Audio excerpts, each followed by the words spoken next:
Hey everyone, I'm doing a quick video today on how to get diesels started if they've run out of fuel. This really only works on kind of old stuff like this 1980 Jetta I have here, but it is effective. You can see here I'm cranking.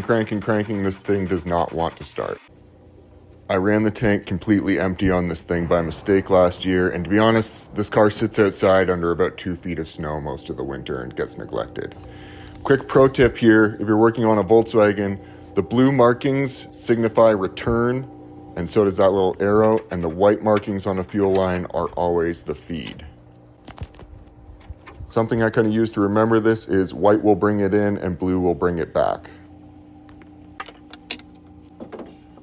So unfortunately, this process I'm using is kind of messy and there's no real way to avoid it, but I'm attaching a new fuel line to this pump. The old one just wouldn't fit tightly.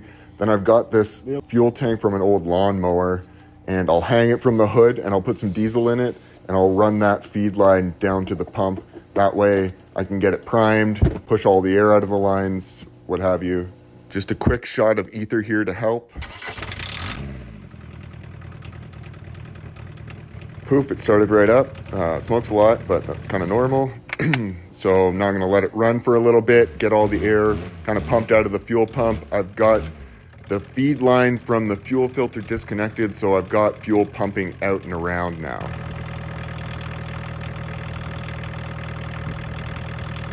So here's a quick view of the return line. You'll notice these lines are always clear, so you can see if there's air in there, and there's no more air left in this one. That's it.